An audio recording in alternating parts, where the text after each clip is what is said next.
Ganondorf's resurrection changed Hyrule forever.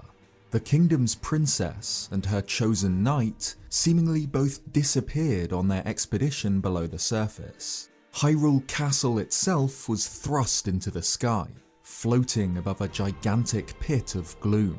The world shook and the earth split, opening up not only entrances to deep networks of caves, but chasms, like red wounds on Hyrule's surface, each a portal to the hellish depths below. And stranger still, floating islands appeared in the sky. Chunks of ancient stone rained down from above. This event became known as the Upheaval. A kingdom just barely beginning to rebuild was once again thrown into chaos. The re-emergence of Ganondorf's power affected Hyrule in different ways. The first, and most dangerous, was the return of his monsters in full force. Ganondorf's minions are stronger even than those who followed the Calamity Ganon.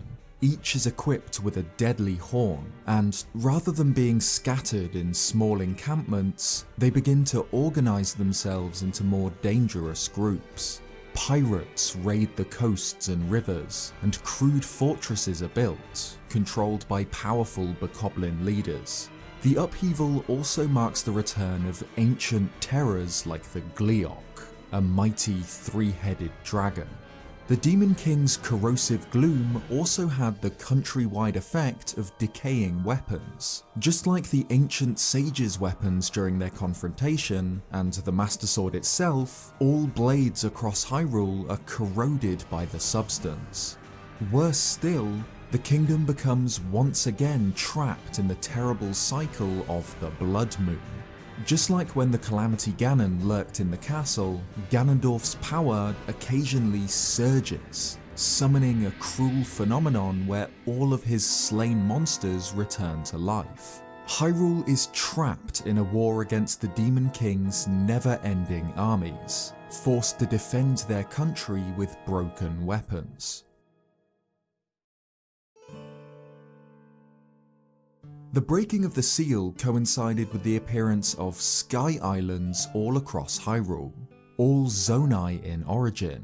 They are suspended by their magic and populated by constructs, their mechanical servants. Most impressive of all is the Great Sky Island, a gigantic landmass floating in the southeast of central Hyrule. These islands have existed somewhere in Hyrule's skies ever since the time of King Rauru. How they were hidden all this time, and why they appear now that Ganondorf has returned, is something of a mystery. We can only assume that this was all designed by the ancients as part of a greater plan. It's possible that, up until now, the Zonai's Sky Islands were obscured by the Cloud Barrier. This was a magical plane built by the goddess Hoshyla long before the events of Skyward Sword, in order to hide Skyloft and protect it from demise on the surface. The barrier renders anything above it completely invisible from the surface, and travel between the ground and sky is only possible after parts of the barrier are dispelled. Ruins rained down from the sky, which of course attracted the attention of Zelda's Zonai survey team. The group began investigating the Zonai relics as soon as they fell, in particular the peculiar ring-shaped ruins that rained on Kakariko Village, which became the team's de facto base. The team noted the sudden appearance of glowing rocks, which they decided to name shrines, correctly identifying them as Zonai Shrines of Light, created by Rauru in the distant past. These appeared overnight. Nobody knows how or why, if they fell from the sky or emerged from the ground. With Link and Zelda mysteriously vanishing below the castle, a search and rescue operation was organised by Pura, based at Lookout Landing. Wanted posters were drawn up and pasted around, and search parties routinely scoured the castle for any sign of the missing pair. The giant Sheikah telescope from the Hateno Ancient Tech Lab was moved to central Hyrule, where it was pointed at the newly floating Hyrule Castle for observation. The upheaval had caused Hyrule to mobilize and focus its strength. desperate to solve its mysteries and defend themselves from its dangers. Their salvation would come from the skies. Link wakes in an unfamiliar cave, full of giant roots and old stone. It's unclear how much time has passed since the events in the imprisoning chamber, but it's likely not much more than a few weeks. He finds that his right arm, that had been terribly wounded by Ganondorf's attack, has been healed somehow. It now glows with a green light and is covered in an ornate brace. Not only had Raru's arm caught Link from falling and hauled him up into the safety of the skies, it had fused with Link's lost limb. Through the arm, the King of Light speaks to Link, glad that the knight has woken up. He explains that Link's arm was beyond saving and needed replacing to stop the affliction from endangering him any further, as well as cryptically mentioning that he has heard a lot about the hero from Zelda. At this point, Link knows nothing about Zelda's fate. He knows that she fell into a crevice deep below the castle, but not that she ended up in the past. Raru, of course, knows her story up until his confrontation with Ganondorf. He knows that she time-traveled to his era. Just nearby, Link finds the Master Sword, buried in roots. With his new arm, he draws the sword, but it's decayed.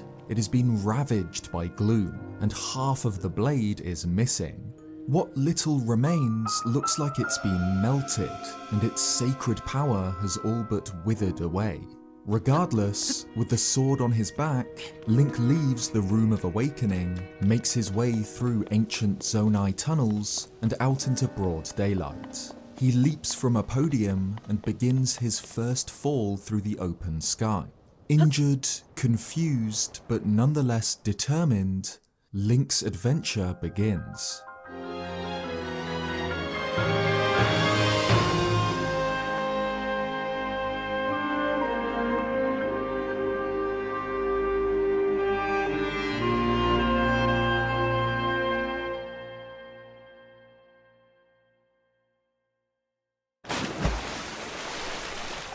After landing on the Great Sky Island, breaking his fall in a deep lake, Link is greeted by a steward construct, which delivers to him the Pura Pad. This construct is the same one Zelda gave the device to just before she swallowed her secret stone, and has held it for thousands of years. This device still contains Mineru's spirit, though for the time being she's not able to communicate. And of course, it features a map function, which curiously shows Zelda's location as inside the Temple of Time. The construct describes this area as the Garden of Time, a site of ancient ceremonies surrounding the temple, now abandoned and forgotten. During Raru and Sonia's time, this landmass was found on Hyrule's surface, evident from the presence of the Zonai Temple of Time that had originally been found on the Great Plateau, until it was raised by the power of the sages under Zelda's instruction, specifically to serve as a safe haven where Link could recover from the gloom. Link finds that Raru's arm is able to activate Zonai locks, just like the ones the king opened in the past. He begins to explore the Great Sky Island, a sad, lonely place with seas of golden trees, and in their shadows, the ruins of homes and temples from the distant past. He follows the Pura Pad's guidance and travels to the Temple of Time, but he finds its door tightly locked. His arm glows, and Raru's voice once again sounds out, and this time it's accompanied by his spirit. With no physical body remaining, the King of Light is forced to stand before Link as a spectre, and explains that the hero's right arm originally belonged to him. He claims that his arm should have the power to open the Temple of Time's door, like how it can open other Zonai locks, but that it must have lost some of its sacred light over the thousands of years it imprisoned Ganondorf. He directs Link to visit the Shrines of Light found on the island, the holy structures he had created long ago to seal and purify evil, sanctuaries filled with his own power.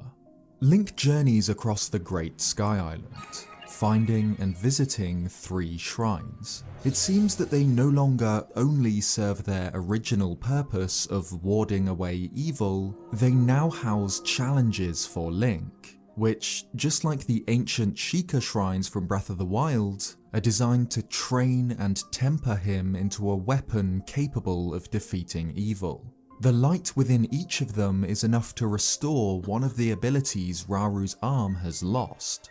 Ultra Hand, the ability to move and manipulate objects, Fuse, the power to combine materials and weapons, and Ascend, the power to swim upwards through solid objects. At the end of each shrine, Link finds a statue of its creators, King Raru and Queen Sonia, at the base of a spiral of sacred energy.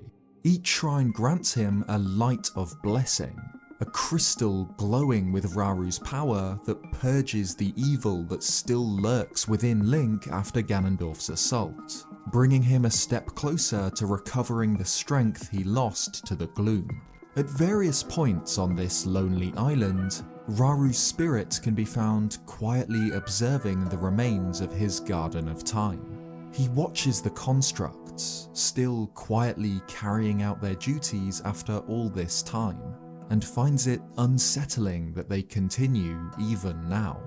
For millennia, the constructs have continued to serve masters that no longer exist. They cook and clean and protect the Sky Islands, entirely unaware that they are now the caretakers of ruins. Some constructs have stopped working entirely and are now found broken and half buried in ancient dust. Raru notes that he had created the steward constructs first, and the others came later, that they each became so skilled at their tasks that he began learning from them. He also claims that Zonai devices, gadgets like wings and fans and rockets, were the pinnacle of his technology, that with them he built an advanced civilization that flourished for many years. At one point, the steward construct which had given Link the Purapad catches up with him to provide him with another tool, a Zonai energy cell. This can be fueled with crystallized charges, and then used to provide energy for nearby Zonai technology, allowing Link to use the machinery to his advantage. Raru's spirit stands and takes in the magnificence of the Temple of Time, and explains that this was once a quiet place, the silence only ever broken by the ringing of the time bell every morning and evening. Both the Zonai and their constructs woke and rested on the chimes of this bell, and it played a role in their traditions and ceremonies. The temple itself, and its time bell, were this place's beating heart. He also muses that, in his time, the Garden of Time was found not in the sky but on the surface, showing that he was not aware of Zelda's plan to lift the Temple of Time into the sky for Link to awaken there. However, it was Raru's hand that had caught Link and dragged him up into the sky. In the distant past, Zelda had warned Raru of the seal breaking and of Ganondorf's attack. So perhaps the two had always planned for the King of Light to take Link to the Room of Awakening after the Demon King's resurrection, but was unaware that it, and the Great Sky Island below it, would be lifted skyward by Zelda after the imprisoning war ended. Once Link has strengthened his arm with 3 lights of blessing, he's able to unlock the Temple of Time's door and enter the sanctuary. Inside, he finds a room of spinning gears, just like those in the room where he awoke, but more importantly, a giant, translucent projection of a Zonai secret stone, glowing yellow, marked with the unmistakable symbol for time. Link touches the stone, and a blinding light fills the room. When he opens his eyes, he finds himself in a strange place, an illusory plane with endless fog in every direction, and the symbol for time projected in the air. In front of Link, Princess Zelda herself appears, her eyes closed and her hands cupped together. Behind her are the altar and spinning gears from the Temple of Time. Zelda holds out her right arm, and Link reaches up to grasp her hand in his. Immediately, Zelda glows a brilliant gold, a light which travels down her arm, through her hand, and into Link, whose right arm shines with the same light before it concentrates on the back of his hand and forms the symbol for time. Another flash of light brings Link back into the Temple of Time, and Zelda has gone. Raru's spirit appears to explain. Link's right arm now possesses the recall ability, the same power used by Zelda and Sonia, where an object can be traced backwards through time. Raru notes that this mysterious projection of the princess is a mystery even to him.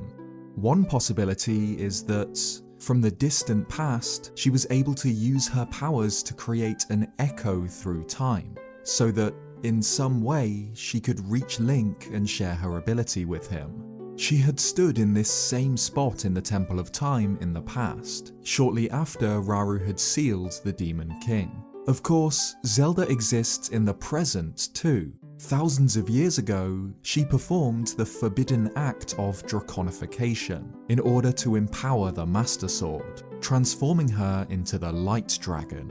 This stripped Zelda of almost everything that made her her, dooming her to wander the skies, alone, forever. The Light Dragon is not mindless though. She's still aware of her purpose and her plan. She circles just behind the Temple of Time, so it's possible that she's able to project a ghostly image of herself and her secret stone through sheer force of will. Regardless of how she achieves it though, Zelda is powerful enough to share her ability to rewind time with Link, allowing him to manipulate the spinning gears and climb to the back of the temple. Here, a lone statue of the goddess Hoshyla sits in front of a colossal door. The hero places his hands onto the markings and pushes with all his might, but it's not enough. Raru's spirit explains that the door is a test of Link's vitality, and Ganondorf's attack has left him too weak to open it. However, there remains one more Shrine of Light on the Great Sky Island, found just above the Room of Awakening. Completing this shrine, which focuses on using the recall ability, grants Link his fourth Light of Blessing, which, just like Spirit Orbs in Breath of the Wild, can be offered at a goddess statue for a heart container or stamina vessel. Finally, with a tiny part of his original strength restored, Link is able to throw open the stone doors and step out into the back of the Temple of Time. Raru's spirit appears before Link one last time. Keeping Ganondorf sealed for thousands of years withered his strength. Now, he passes the torch to Zelda's knight. He says that he is happy that he and Link finally met, and that he is exactly as Zelda said. With that, the King of Light's spirit disappears, fading into tiny particles that dance away on the wind. Link finds himself on a long, broken bridge, jutting out from the temple into the open sky. This bridge was originally a pathway out from the back of the Temple of Time, the very same spot where Zelda once stood in the distant past. But now that the structure is suspended in the air, it's considerably more dangerous, and the hero needs to make use of his arm's new abilities to reach the end. Here, Link is met with a strange, golden orb of light. When he reaches it, it causes the recall symbol on the back of his hand to glow.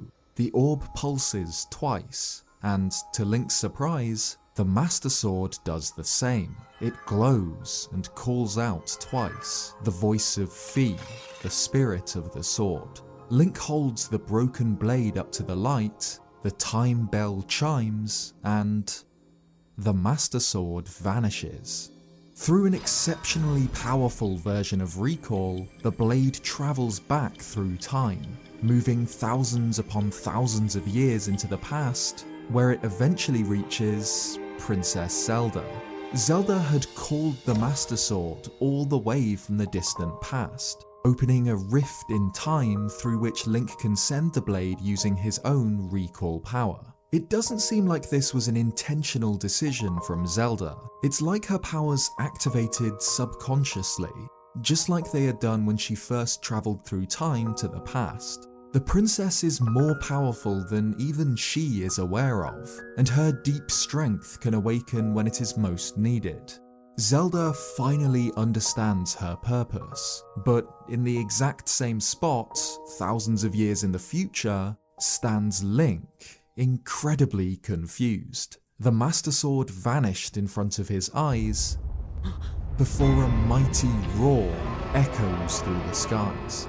The light dragon bursts through the clouds, scattering them and revealing the surface below.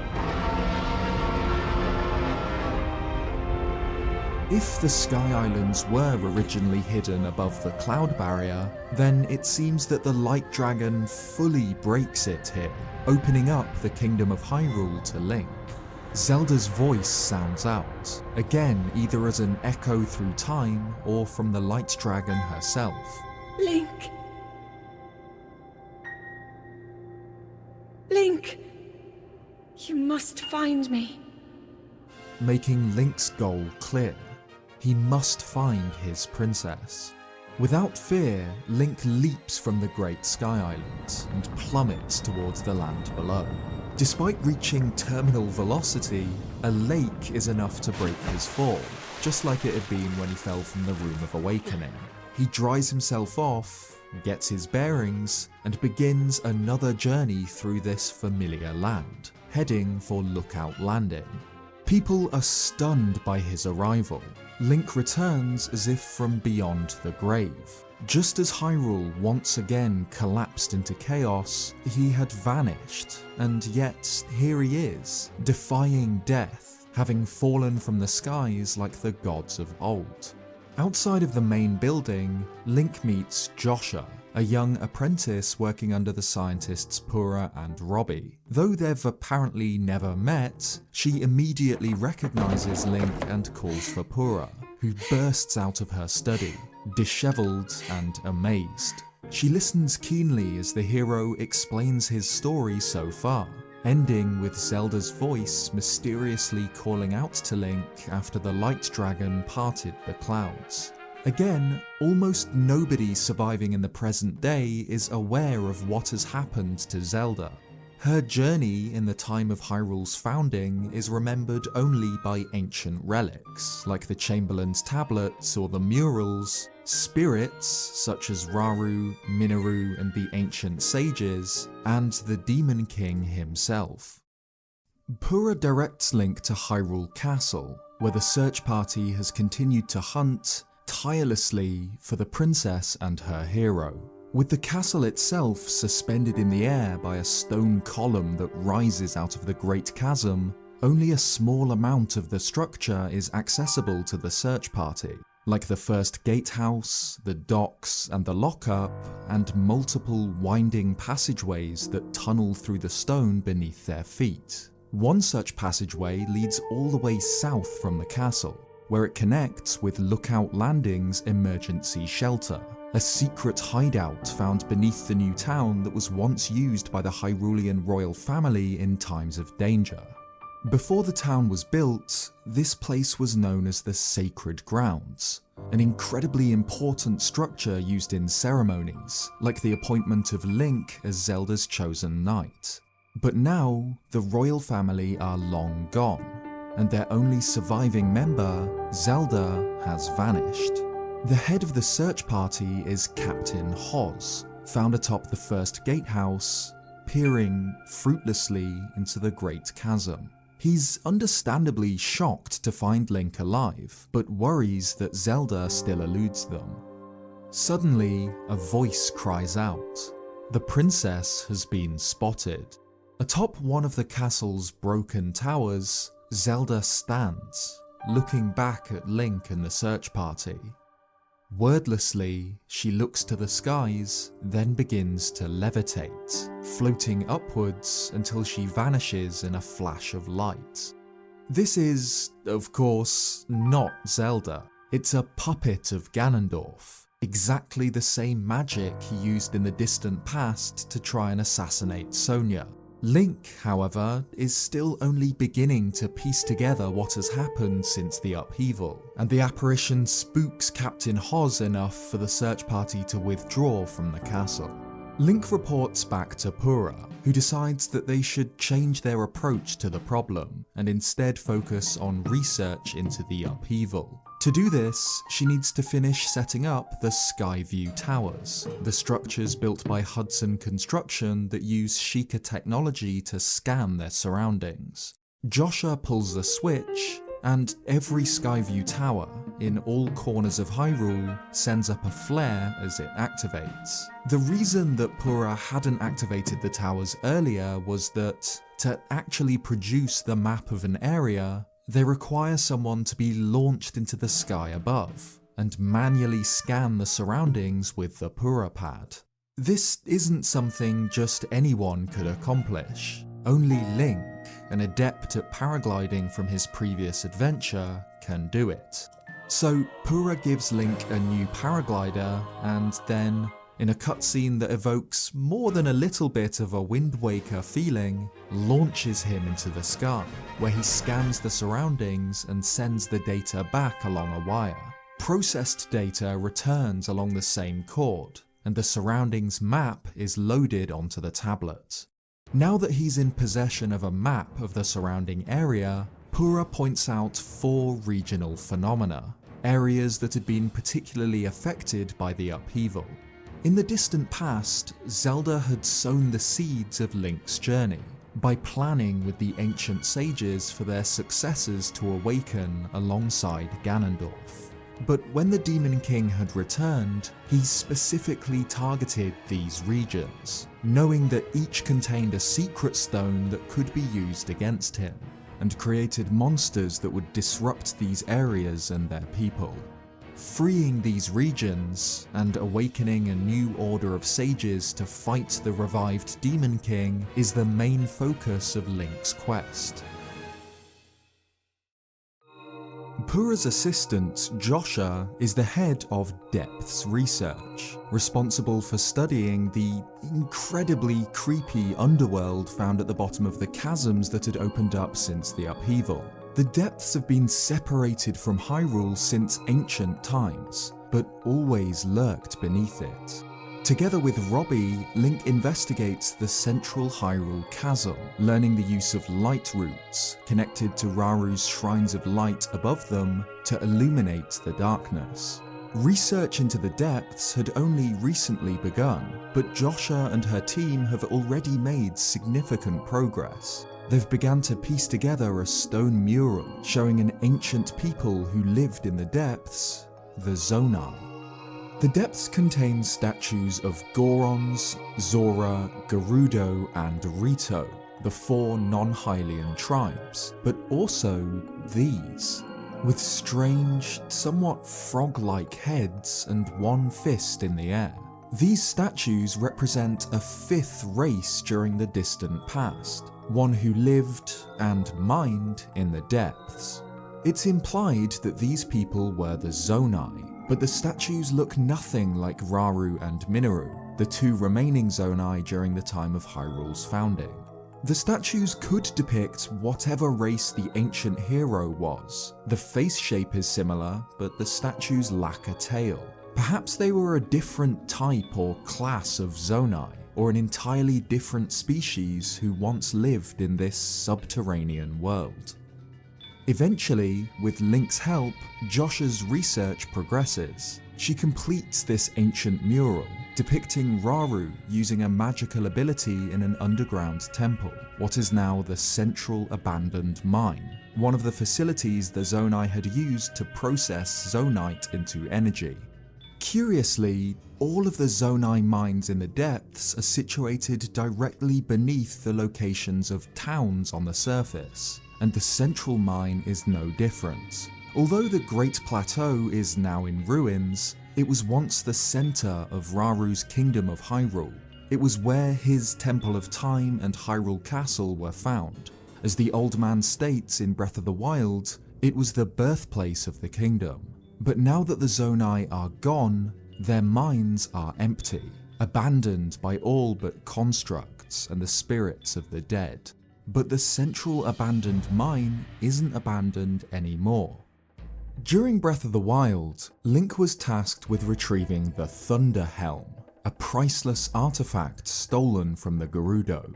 It was stolen by the Yiga clan, a militant group of Sheikah whose ancestry traces back to the split in the tribe, when an old king had outlawed their advanced technology.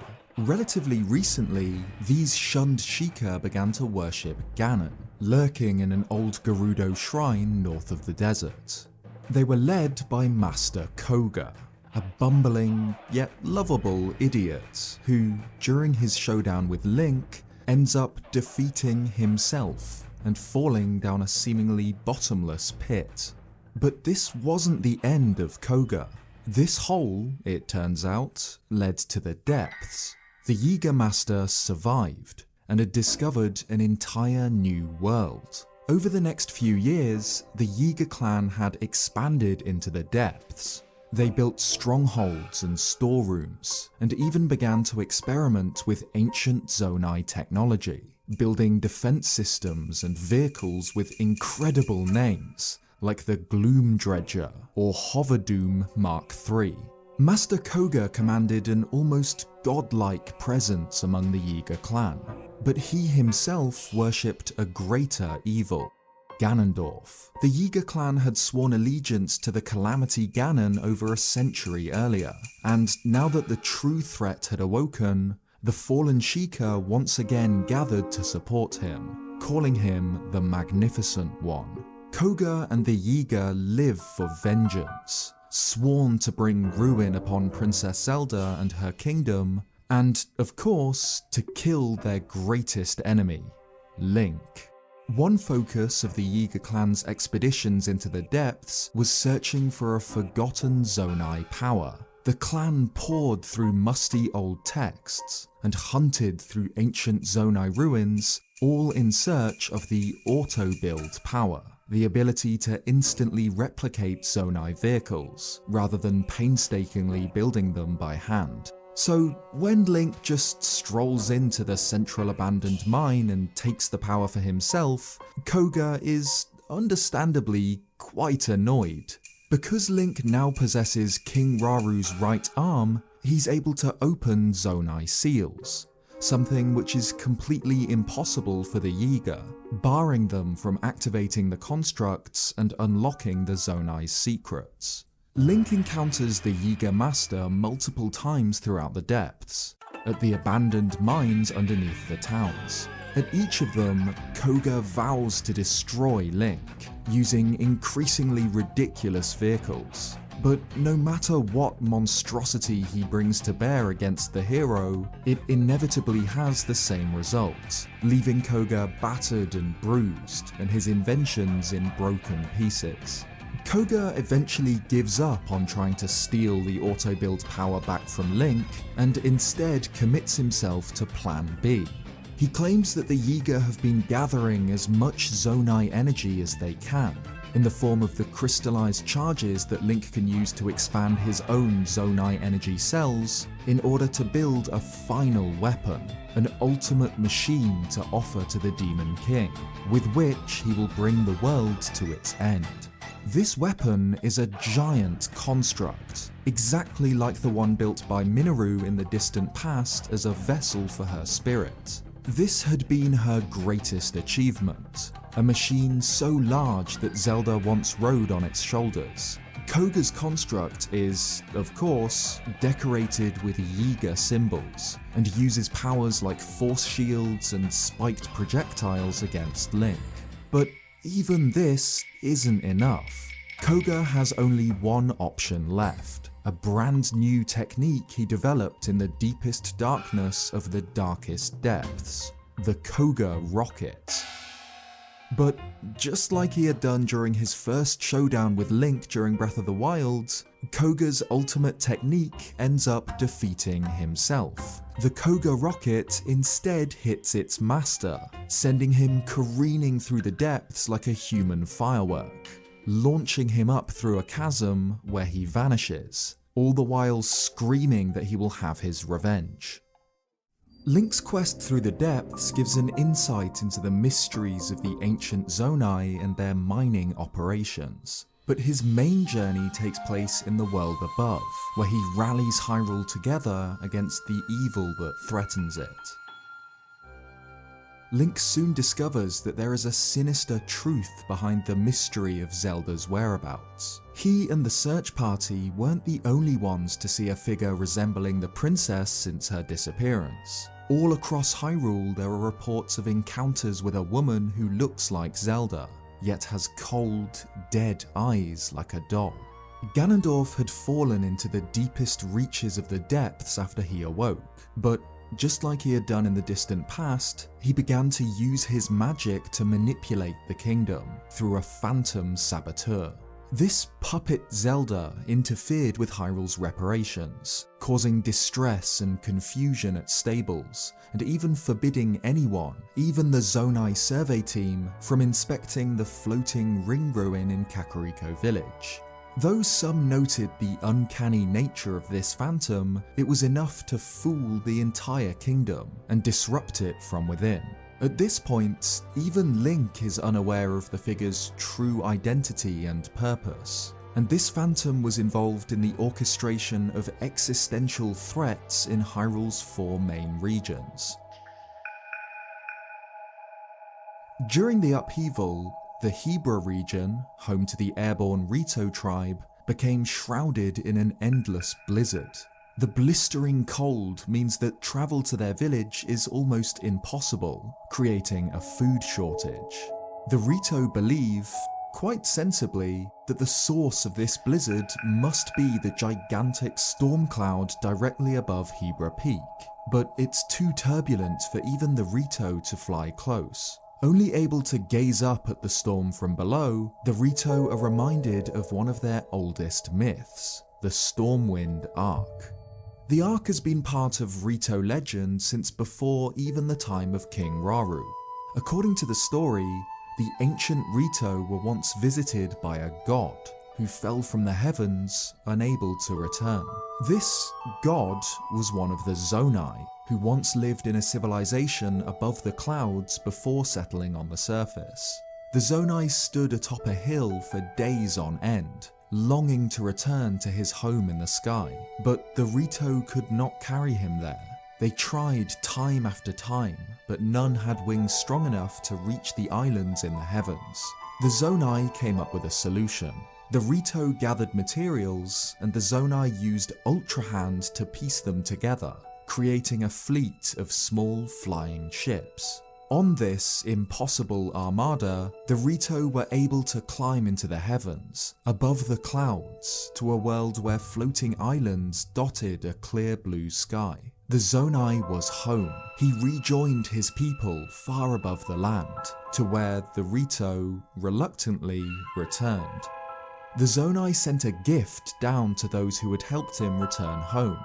The Stormwind Arc, a gigantic flying ship with many great oars, which move like wings and churn the air, creating strong winds for the Rito to glide on. Many years later, this ship was used as the Wind Temple, where the ancient Sage of Wind met Princess Zelda and agreed to prepare his race to fight the Demon King in the future.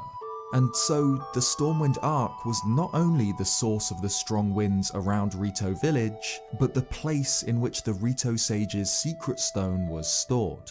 The Arc eventually faded into legend, passed down in story and song for generations. Only Rito children still believe. Adults know better, and dismiss any sightings of a gigantic flying galleon as mere hearsay. That was until the upheaval, when Ganondorf played to the Rito with an eternal blizzard. They believe that something inside the storm is causing it, but none can fly high enough to investigate. Tulin, however, is an exception. He is the son of Tabor, the Rito warrior who had helped Link reach the divine beast Varmado during Breath of the Wild. In that game, Tulin was only a fledgling, but in the years since, has grown into an incredibly talented archer.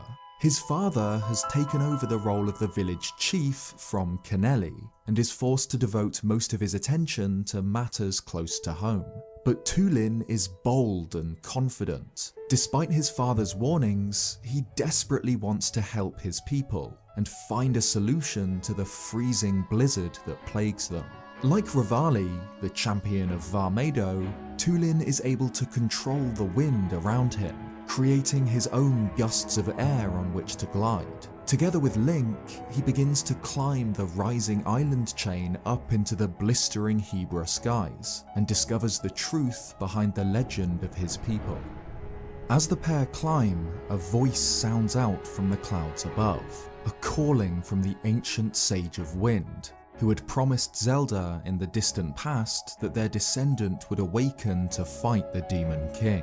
Tulin is this descendant. He is the warrior that his ancestor promised would rise to fight alongside Link. The pair leap across the sails of floating ships, dancing in the snowy sky, until they reach the Eye of the Storm, and are faced with the source of the blizzard, the legendary Stormwind Arc.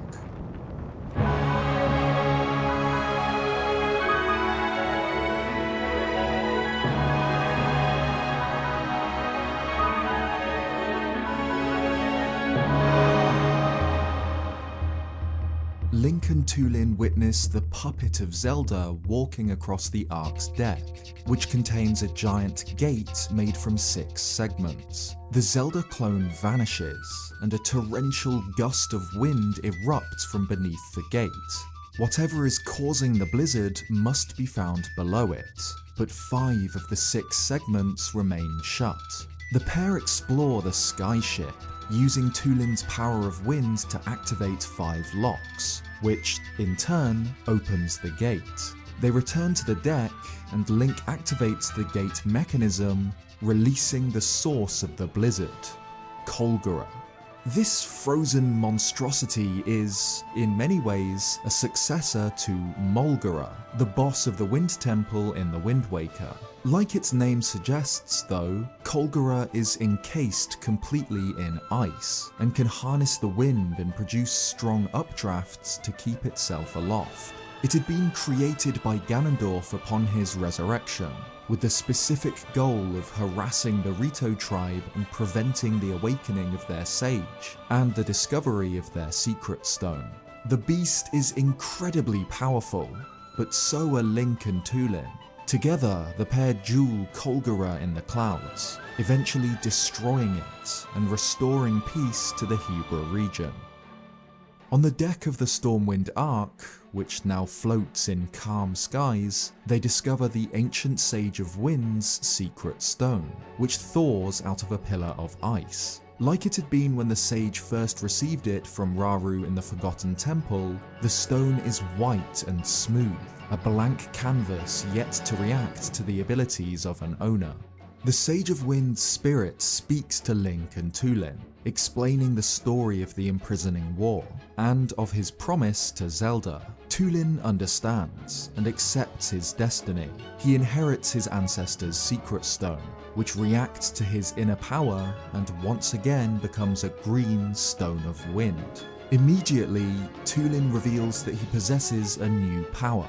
He can create a spiritual avatar of himself. Just like Zelda had done in the Temple of Time, he holds Link's hand and transfers this power to Raru's arm, marked by a ring on Link's little finger, and swears to fight alongside him against the darkness.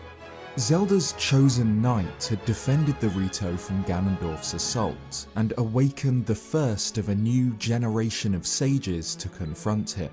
But his journey was only just beginning. Like he had done years earlier, when he had rescued Hyrule from the clutches of the Calamity, he sets his sights on the 3 remaining regions.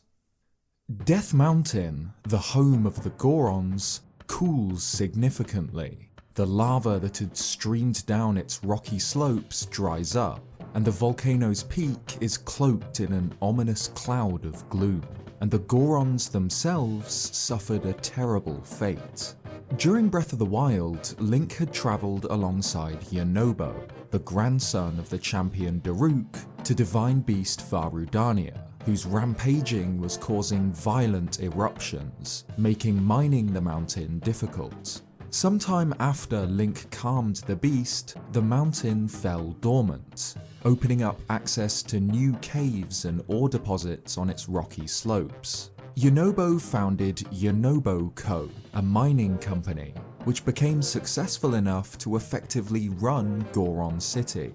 After the upheaval, however, Yonobo began receiving instructions from Ganondorf's puppet. It gave him a new mask which seized control of his mind, completely changing his personality. Gorons usually dine on a diet of rocks directly from the mountain, like the classic rock roast, but Yonobo Co. began to mine for marbled rock roast, which glows red with gloom. Gorons who consume marbled rock roast are literally stoned. They're lulled into a trance-like state, and their eyes glow an eerie purple. So by the time Link arrives on Death Mountain, most of the Gorons have been enslaved to this new food. They refuse to talk, work, or do anything other than sit and gorge themselves on the rock. Only the very young and very old are unaffected. They're unable to digest the new rock, but are too weak or too afraid to stop Yonobo's operation. Only Link is brave enough to confront him. He still recognizes the hero from their previous adventure, but the puppet of Zelda uses the mask to force him into a frenzy. Once the mask is broken, however, Yonobo returns to his former self. Everything that has happened since he put it on is remembered only as a blur. The Goron is shocked to see the red haze of gloom surrounding Death Mountain's peak, but the children aren't. They remember this happening during the upheaval. As soon as the castle rose into the air, the red mist began to choke the mountaintop. Yonobo had apparently gone to investigate, but when he returned, was wearing this mysterious mask, warning everyone to stay clear of the peak. The Goron and the Hylian embark on another journey together, to the summit of Death Mountain. Here, Puppet Zelda unleashes Moragia, a titanic beast of living rock, rising from the summit of the volcano. Moragia's name is similar to Volvagia, the dragon boss of the Fire Temple from Ocarina of Time, and sure enough, it takes the form of 3 dragon-like heads of stone. According to its Hyrule Compendium entry, its body is composed of boiling lava and hard rocks infused with gloom, which it holds together by drawing both heat and gloom power from the crater. By riding a Zonai plane that had fallen from the skies and conveniently landed on the mountain during the upheaval, Link and Yonobo destroy the 3 heads of Moragia, opening up the mountain's crater to reveal a gigantic chasm, a portal to the depths below the region. Like Tulin, Yonobo is the distant descendant of an ancient sage who calls out from the Fire Temple in the deep. Like the Stormwind Ark, the temple used by the ancient Goron sage is a sign of a close bond between his race and the Zonai, the forgotten city of Gorondia. This towering structure, built with Zonai stonework, was once the home of the Gorons in the distant past, but was abandoned and lost in myth. Legends tell of its advanced technology and strange vehicles, but none alive had seen it until Yonobo and Link enter, in pursuit of the puppet. Here they fight Marbled Gohma, the source of the marbled rock roast, a fiery member of the Gohma family, quite similar to the Wind Waker's first boss. Yonobo's power can shatter its legs, leaving its vulnerable eye exposed to Link's blades. The pair destroy the monster, and Yonobo is awakened as the Sage of Fire. Zora's domain is plagued by the Sky Islands directly above it. the reappearance of the Water Temple, which was once the source of their pure water. However, Ganondorf's power has caused a toxic sludge to pour from these islands, sullying the domain's waters and injuring any Zora who comes into contact with it. At one point, the doppelganger of Zelda even attacked the Zora king Drury-Wang, unleashing a sludge monster in an attempt on his life. Drury-Wang had previously defended his domain from a guardian, so he of course was able to defeat the foe, but not before taking considerable damage from the toxic substance. He retreats to his secret spring, so that word does not spread of the fact that he was attacked by Hyrule's princess and cause panic. Drury-Wang's son, Prince Sidon, is incredibly gifted with the ability to control water. This is apparently something that all Zora are able to do, to a certain extent, but Sidon's powers exceed all others. He is forced to almost single-handedly bear the brunt of the poisonous sludge raining down from the Water Temple, purifying it as quickly as he can to prevent any reaching the domain just below. At some point between Breath of the Wild and Tears of the Kingdom, Sidon had married Yona, a Zora who is, apparently, native to an entirely different domain somewhere else in the world. This means that there are more Zora found outside of Hyrule. This world is bigger than just this single country. Sidon holds back the sludge atop Ploymus Mountain, where Link had fought a Lynel in Breath of the Wild. Since then, it has been repurposed. A shrine has been constructed to honour Sidon's older sister, known as Mipha Court. The statue of the princess has been moved from the domain to here, replaced with one immortalising Sidon and Link's victory over Divine Beast Faruta. Prince Sidon is the descendant of the ancient Zora sage, and so he pieces together the mystery of the Sky Islands above his home with Link, eventually uncovering the ancient Zora waterworks and opening a waterfall that allows access to Wellspring Island, and the Water Temple itself. Again, this temple is the original source of Zora's domain's pure waters, a small group of floating platforms below 5 giant faucets. Since the upheaval and the re-emergence of the temple from the skies, it has become the home of Muktarok, a creation of Ganondorf and the creator of the toxic sludge, a creature related to the smaller Octoroks. Together, Link and Sidon destroy this creature, stopping the endless flow of poison. Sidon not only becomes the Sage of Water, but also Zora's domain's king. His father, concerned that he allowed himself to be hurt by a monster, believes it's time for him to pass the torch to his son. King Sidon is crowned, alongside his wife, Queen Yona. The air in the Gerudo Desert is choked by a sandstorm, and the ground itself gives way to quicksand and sinkholes. Worse still, the dead stalk the dunes. Gibdos, horrifying creatures somewhere between zombies and insects, force the Gerudo underground, where they shelter in an ancient bunker below the throne room. The source of the sandstorm and the Gibdos that hide in it is Queen Gibdo, a giant insect that whips the sand up into a storm with its wings. Together with Riju, the chief of the Gerudo, the same Vi who Link had subdued Varnaboris with during Breath of the Wild, Link uncovers the secret of the Lightning Temple from an ancient tablet beneath Gerudo Town, and the dungeon rises from the sands. It's a gigantic pyramid built by the Zonai and the Gerudo in the distant past. Aside from being the elemental temple of the ancient Sage of Lightning, we don't know anything about this place and what it was used for certain. Great statues of heroines stare down from the top, and tombs full of Gibdos lurk in the shadows. By defeating Queen Goma in the highest room in the temple, Link and Riju uncover the 4th secret stone, and the Gerudo chief swears to offer her support to Link as the new Sage of Lightning, vowing to use her powerful control of electricity against the Demon King.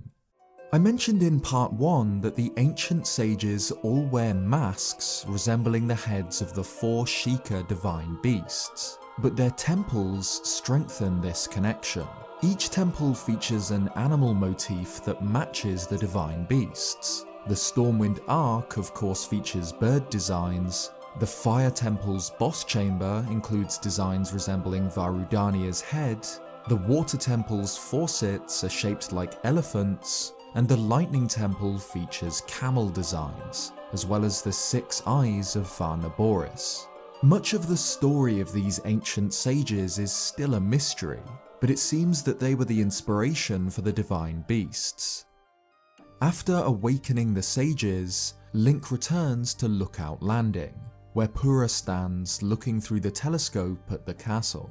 By rescuing the 4 regions from Ganondorf's creations, Link has started to rally the kingdom, to gather and mobilize its forces against the upheaval. Members from each race can now be found at Lookout Landing, diligently preparing for the battle ahead. Purah looks through her telescope at the castle and spots Princess Zelda, standing amid a burning red sky. The plan changes. Link must now reach this floating citadel and uncover the truth of this Zelda clone. Finally, just as it had been during Breath of the Wild, Hyrule Castle was Link's target.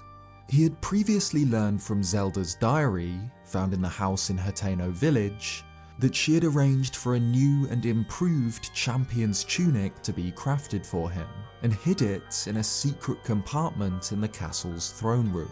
This is a little strange, as we saw Link wearing these new, improved champion's leathers at the very beginning of the game, where they were burned by Ganondorf's gloom. But regardless, he lights 2 fires to unlock the chest, once again donning his iconic blue. In the ancient halls of the seat of the royal family, the fortress he had once stormed to purge Calamity Ganon from the land, Link finally corners the doppelganger. She uses her magic to create an illusion, to temporarily restore the castle's sanctum to its former glory. Fitting for the last thing Link will ever see. Above Zelda, a spectral image appears, the unmistakable form of Ganondorf, withered after his long imprisonment. The Demon King taunts and then reveals the truth. Zelda falls limp, hanging like a puppet on strings, then dissolves into gloom, which gathers and collects into the dark shape of Phantom Ganon, the Demon King's secret saboteur. Phantom Ganon has appeared numerous times before in the series, a ghost created by Ganondorf to do his bidding. This Phantom Ganon is apparently made from the Demon King's own flesh and blood. It's also very similar to the sage avatars that follow Link, which are projections of a sage's spirit made possible by the possession of a secret stone. Only Phantom Ganon is a blood red, to reflect Ganondorf's power of darkness and gloom. Echoing his battle with the Calamity, Link locks blades with the Phantom in the castle's throne room, destroying mirror images of the demon, dodging and parrying strikes from its gloom weapons. Eventually, it falls. Ganondorf admits defeat, but not completely. Phantom Ganon explodes into a cluster of gloom, which then lunges towards Link in 4 great tendrils, exactly like those which had injured him beneath the castle. He braces for the impact,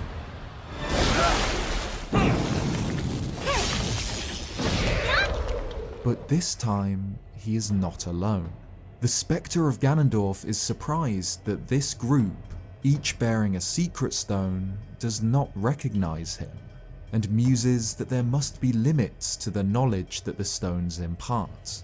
He claims that the sage's ancestors had only delayed his ascension, and as his secret stone of darkness glows, he shows a vision, of the world as it was before Rauru founded Hyrule, the world he would create again. This world of chaos is exactly what Ganondorf wants to return to, a land that values and rewards power above all else, where fighting spirit, courage and vigor are essential for survival. He claims that the sages need only wait for his minions to sweep over the land, then vanishes, fading away into particles of gloom. The sages convene. This was the man the ancient sages had warned them about, who had nearly destroyed the world long ago. Rjenyawd notes, however, that he must not yet be at his full strength, otherwise none of them would still be alive. Hyrule Castle had proved to be a diversion, little more than the stopper on the seal forced upward when Ganondorf broke free. Once again, the heart of the kingdom was twisted into a symbol of his dominion over the land, but this time it was nothing more. The Demon King lay dormant beneath the ground, gathering his strength. The search for Ganondorf had begun.